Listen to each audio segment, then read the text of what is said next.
الرحمن الرحیم ایاک نعبد و ایاک نستعین۔ میں نے آپ سے میرے پاکستانیوں کل بات کرنی تھی، لیکن جب میں گھر واپس پہنچا تو جو میرے گھر کا حال تھا یا جو جس طرح کا گھر میں تباہی تھی، جو لوٹا گیا گھر میرا، جو چیزیں توڑی گئیں، اس میں سے تاریں بھی توڑی گئی ہیں، تو اس لیے میں رات آپ سے بات بھی نہیں کر سکتا، اور ویسے بھی اس کمرے میں بیٹھنا مشکل تھا کیونکہ انہوں نے کوئی ایسی اس قسم کی ٹیئر گیسنگ گھر میں تھی کہ ہمارے سے ابھی تک آنکھوں میں اس کا اثر ہے، تو اس لیے میں کل آپ سے بات نہیں کر سکا۔ ایک طرح اچھا ہے میں آپ سے نہیں بات کر سکا کیونکہ کل میں بڑا غصہ تھا میرے میں جو میرے گھر سے ہوا، اور غصے میں انسان کو بات نہیں کرنی چاہیے۔ میں سب سے پہلے اپنی قوم کے سامنے ایک چیز رکھنا چاہتا ہوں کہ پاکستان کی قوم مجھے 50 سال سے جانتی ہے، کوئی اور پاکستانی نہیں ہے جس کو 50 سال سے قوم جانتی ہو۔ 50 سال سے میں میڈیا پہ ہوں، میری زندگی پبلک ہے، چھپی ہوئی زندگی نہیں ہے۔ جو میں تھا قوم جانتی ہے، جو تھا کمزوریاں بھی تھی، اللہ نے عزت بھی بڑی دی، لیکن کوئی چیز قوم سے چھپی نہیں رہی۔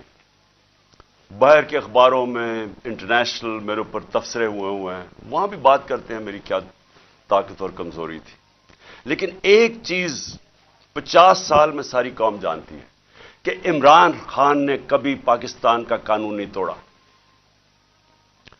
کبھی بھی عمران خان جب کرکٹ کھیلتا تھا، میچ فکسنگ میں عمران خان کا نام نہیں آیا۔ اگر کوئی کرکٹ دنیا میں جانتا تھا عمران خان کو کرکٹ کے علاوہ، تو یہ وہ کپتان جانتا تھا جو دنیا کی انٹرنیشنل کرکٹ میں نیوٹرل امپائر لے کے آیا، یعنی کہ منصفانہ فیصلے ہو کرکٹ میں۔ پہلا کپتان تھا دنیا میں جس نے کیمپین چلا کے، اور آج اگر کرکٹ میں نیوٹرل امپائر ہیں تو وہ عمران خان کی وجہ سے کہ جیتے بھی تو ہم ایمانداری سے جیتے۔ اس سے پہلے پاکستان میں جب کوئی ٹیمیں میچ ہارتی تھی وہ کہتی تھی امپائروں کی وجہ سے ہار گئے۔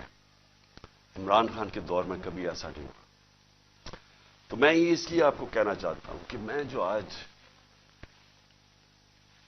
یہاں زمان پاک میں بیٹھا ہوں، میں اپنی قوم سے ایک بات پوچھنا چاہتا ہوں کہ کیا عمران خان نے کوئی جرم کیا ہے؟ 96 مقدمے کیسز میرے اوپر کر دیے، 96، دہشت گردی، قتل، توہین مذہب، غداری، ہر قسم کا کیس۔ جب میں گھر سے باہر نکلتا اور نئے کیسز ہو جاتے ہیں۔ اور کیس کون کر رہے ہیں؟ یہ ذرا غور سے سنیں۔ کیس وہ لوگ کر رہے ہیں جو اس ملک کے سب سے بڑے مجرم ہیں، 30 سالوں سے ثابت کر رہے ہیں۔ اگر آپ نے یہ چیک کرنا ہے، چپ کرو باہر، اگر آپ نے یہ پتہ چلوانا ہے کہ کیا یہ مجرم ہے یا نہیں ہے، تو صرف ایک کام کریں، جو گوگل کریں، کیونکہ آپ سوشل میڈیا میں جو میرے نوجوان دیکھ رہے ہیں، سوشل میڈیا میں صرف گوگل کر لیں کہ انٹرنیشنلی ان لوگوں کی کیا ریپوٹیشن ہے۔ کتابوں میں ان کی چوری کا ذکر ہے، نواز شریف کی چوری کا کتابوں میں ذکر ہے، اخباروں میں، باہر کے اخباروں میں۔ کیپٹلز، ایکلیز ہیل وہ پڑھ لیں، وے آف دا ورلڈ وہ پڑھ لیں، سوسکن کی کتاب، اخبار ڈیلی میل پہ ان کے آرٹیکلز پڑھ لیں۔ میں باہر کی باتیں کر رہا ہوں، ان کی باقاعدہ کرپشن کے اوپر ان کی کہانیاں لکھی ہوئی ہیں کہ کیسے ملک سے پیسہ چوری کر کے یہ باہر لے کے گئے ہیں۔ زرداری کو مسٹر 10%، اخباروں میں باہر آیا ہوا ہے کہ اس سے ہاتھ ملاتے ہوئے یہ کہیں گیا، ڈرنا کہ تمہاری انگلیاں یہ چوری کر لیں۔ یہ ان کی ریپوٹیشن ہے۔ یہ آج ایک آرمی چیف نے اس ملک کے اوپر مسلط کیا، غداری کیا ملک کے ساتھ ان چوروں کو اوپر بٹھا کے، اور انہوں نے نیچے سارا چوروں کا اور مجرموں کا سیٹ اپ لے آئے ہیں۔ ثناء اللہ جیسا آدمی کسی فیصلہ آباد میں پوچھیں کہ کون سا جرم ہے جو اس نے نہیں کیا، یہ شریفوں کا پوچھیں، زرداری کا ذرا سندھ میں پوچھیں کہ اس نے کیا ظلم لوگوں کے اوپر نہیں کیا۔ ان کو پیچھے سے جو اپنے آپ کو ملک کے محافظ کہتے ہیں اوپر مسلط کر دیا ہمارے، اور وہ کیا کر رہے ہیں آج؟ وہ کیسز کر رہے ہیں، ہر قسم کا حربہ استعمال کر رہے ہیں کہ کہیں عمران خان راستے سے ہٹ جائے. میرے اوپر قاتلانہ حملہ انہوں نے کروایا تھا اور ان کے ساتھ پیچھے ہینڈلر تھا. اس کے بعد کور اپ یہ اب کر رہے ہیں. یہ اپنا آدمی بٹھایا محسن نقوی, جو آصف زرداری کو باپ مانے یا وہ اس کو بیٹا مانے, وہ کیا ہوگا خود قوم بتا دے مجھے. وہی آصف زرداری کو اسی نواز شریف نے 2 دفعہ چوری میں جیل میں ڈالا تھا. وہ آج اپنا باپ مانتا ہے اس کو. اس کا کیا کیریکٹر ہوگا؟ اس کو اوپر مسلط کیا گیا. وہ پولیس آفیسرز کو یہاں مسلط کیا جنہوں نے 25 مئی کو ہمارے پر ظلم کیا, اور یہ الیکشن کمیشن کو شرم نہیں آئی کہ ہم نے کہا ہزاروں آفیسرز لگا رہے ہیں آپ, لیکن یہ 23 آفیسرز نہ لگائیں جنہوں نے ہر قسم کا تشدد کیا تھا ہمارے اوپر. تقریباً ساروں کو لگا دیا اوپر. اور میں ابھی اس کے اوپر آتا ہوں کہ پھر ہوا کیا, کیونکہ میں آج آپ کو کھل کے بات کرنا چاہتا ہوں کہ ملک ہمارے سے ہوا کیا, یہ ملک سے کیا ہو رہا ہے, اور یہ ملک جا کدھر رہا ہے. اور اگر وہ جو لوگ فیصلے کر رہے ہیں اس ملک کے, اگر آج آپ نہیں جاگیں گے, آپ ذمہ دار ہوں گے اس ملک کی تباہی کے. اب ہوتا کیا یہاں, ذرا میں آپ سب کو سیکوینس بتاتا ہوں کہ ہوا کیا.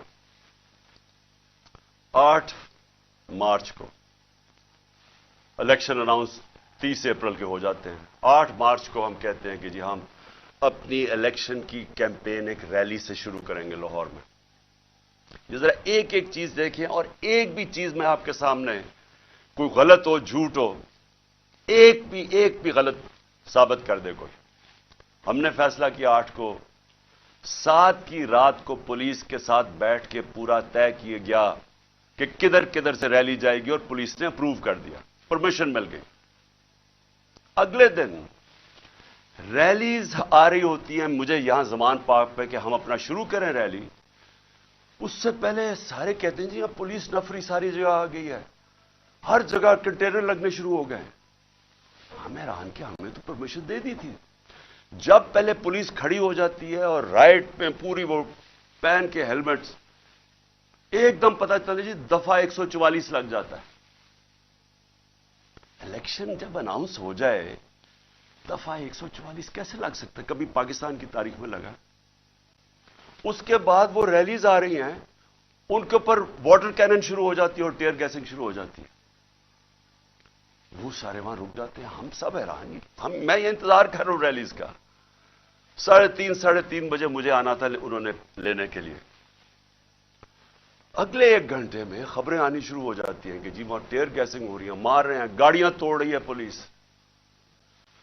یہاں ورکرز کھڑے ہو جاتے ہیں کہ جی کیا انسٹرکشنز ہیں. میں 5 بجے اپنی ریلی کینسل کر دیتا ہوں, کیونکہ مجھے پتا تھا کہ اگر اب یہ اشتعال دلوا رہے ہیں, کچھ بھی ہم کریں گے یہ مزید اور بگڑے گی. کیونکہ ان لوگوں کا ایک 1 پوائنٹ ایجنڈا ہے کہ کسی نہ کسی طرح الیکشن نہ ہو. تو مجھے پتا تھا, میں نے فوری کینسل کیا کہ انتشار نہ ہو, کیونکہ بہانے ڈھونڈ رہے ہیں جی پیسے نہیں ہیں الیکشن کے لیے, وہ جی سیکورٹی سچویشن ہے الیکشن کے لیے. ہر قسم کا بہانہ استعمال کیا جائے, کسی طرح یہ مجرم پیشہ لوگ الیکشن نہ لڑیں. کیونکہ 37 بائی الیکشنز میں سے 30 ہار چکے ہیں. اس کے باوجود کہ پوری اسٹیبلشمنٹ کی مدد تھی ان کے ساتھ, الیکشن کمیشن کی مدد کر رہا تھا, اس سب کے باوجود یہ 30 الیکشن ہار گئے 37 میں سے. تو یہ تو بھاگ رہے ہیں الیکشن سے. جو آخری الیکشن ہوا ادھر تو کھل کے سب سامنے آ گئے, ہر قسم کی اور 40,000 سے ہار گئے. اس لیے ڈرے ہوئے تھے, ہمیں پتا تھا, اس لیے میں نے روک دیا. اگلے دن ہم نے کہا جی اگلے دن ہم کرتے ہیں. اگلے دن پھر پتا چلا جی نہیں جی آج پی ایس ایل کا میچ ہو رہا ہے, آپ نہیں کر سکتے. چلو جی پھر ہم نے نہیں کی. ہم نے کہا چلا اگلے دن چلے جاتے ہیں.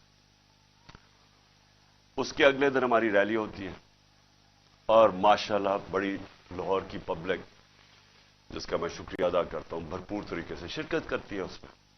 مجھے تب ہی شروع ہو گیا تھا کہ ان کو خوف آنا شروع ہو گیا. اور اس کے بعد یہ میرے گھر کے اوپر آپریشن شروع ہوتا ہے.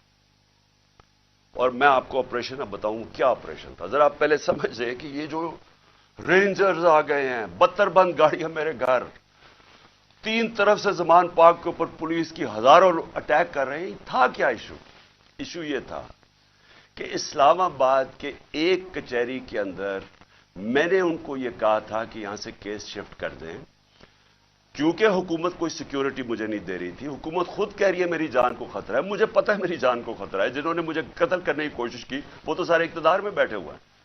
تو میں نے وہاں یہ کہا کہ یہ شفٹ کر دیں کیس، اور میں نے صرف حاضری لگانی تھی، وہاں کوئی ٹرائل نہیں ہونی تھی. میں نے صرف جا کے عدالت میں حاضری لگانی تھی. اس لیے میں نے ان کو کہا کہ یہ شفٹ کر دیں یہاں، کیونکہ وہ 2 دفعہ دہشت گردی کے اٹیک ہو چکے ہیں جدھر جج بھی شہید ہوئے اور وکلا بھی شہید ہوئے. تو پتہ ہے کہ وہاں کوئی بھی کسی کو اگر وہاں آپ چلے جائیں تو وہاں تو ڈیتھ ٹریپ ہے. تو صرف اس کے لیے میرے اوپر وارنٹ نکال دیے گئے، اور وارنٹ لے کے یہ یہاں پہنچ گئے. ایک میجسٹریٹ کے وارنٹ، اب یہ سنیں ہیں، یہ جو ساری فوج پہنچ گئی زمان پاک، ایک میجسٹریٹ کے وارنٹ تھے. یہ وارنٹ اس کے اوپر ثناء اللہ کے اوپر بھی نکلے ہوئے ہیں. اس سے کیوں نہیں پکڑ رہے؟ وہ کہتے جی، پولیس والا کہتے جی ہمیں وہ ملتا ہی نہیں ہے، پتہ ہی نہیں کدھر ہے وہ. تو یہ ایسے نہیں آئے سارے. جو پھر یہاں زمان پاک میں ہوا، جس طرح کا حملہ کیا گیا نواز زمان پاک، ٹیئر گیس، اتنی ٹیئر گیس کہ یہاں آپ اندازہ نہیں لگا سکتے کہ میں نے دکھایا کتنے شیلز مارے گھر کے اندر. واٹر کیننز لوگوں پہ ماری، وہ والی اصل گولیاں بھی چلائیں، کارتوس بھی چلائے، ربر بلٹس بھی چلائیں.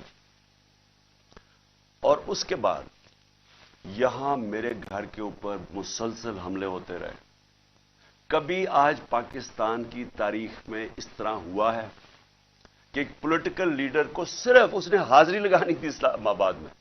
جو میں کہہ رہا ہوں کہ میں جا رہا ہوں 18 کو، جو میں کل گیا ہوں، میں نے کبھی بھی نہیں کہا میں نہیں جا رہا. میں نے ایشورٹی بانڈ دیا.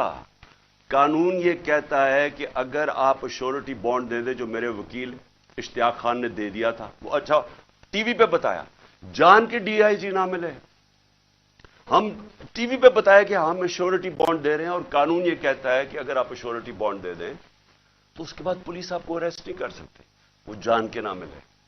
کیونکہ ان کا مقصد یہ نہیں تھا کہ کوئی انصاف کے لیے مجھے لے کے جا رہے تھے، وہ مجھے یہاں پکڑنے آئے تھے، اور پکڑ کے لے کے جانا تھا انہوں نے بلوچستان. اور اس کے بعد انہوں نے اتنے زیادہ کیسز تھے کہ انہوں نے جیل میں ہی رکھنا تھا جب تک یہ الیکشن ختم نہ ہو جائے، کہ نہ میں پارٹی ٹکٹس دے سکوں، پیچھے جو بھی ہوتا ہے افراتفری کے اندر 2 اور لیڈرز پکڑ لیں. اور صرف کوشش یہ تھی کہ کسی طرح عمران خان کو، وہ جو جھوٹوں کی شہزادی، جھوٹوں کی ملکہ جو سارا وقت لگی رہتی ہے level playing field. Level playing field کا مطلب یہ ہے کہ کسی طرح اس کو راستے سے ہٹاؤ. اور وہ جو ایک سزا یافتہ جو 30 سال سے اس ملک کے پیسے چوری کر کے اربوں روپے کی پراپرٹیز میں لندن رہ رہا ہے، اس کے سارے کیسز ختم کرو اور وہ یہاں واپس ہے. یہ ہے لندن پلان اور لیول پلینگ فیلڈ. تو یہاں سب کو پتا چل گیا کہ ان کا مقصد، جب نہیں اشتیاق خان کی میری طرف سے ایشورٹی بانڈ نہیں لیا تو ہمیں سب کو پتا چل گیا کہ یہ تو بدنیتی ہے، یہ تو پکڑنے آئے ہیں.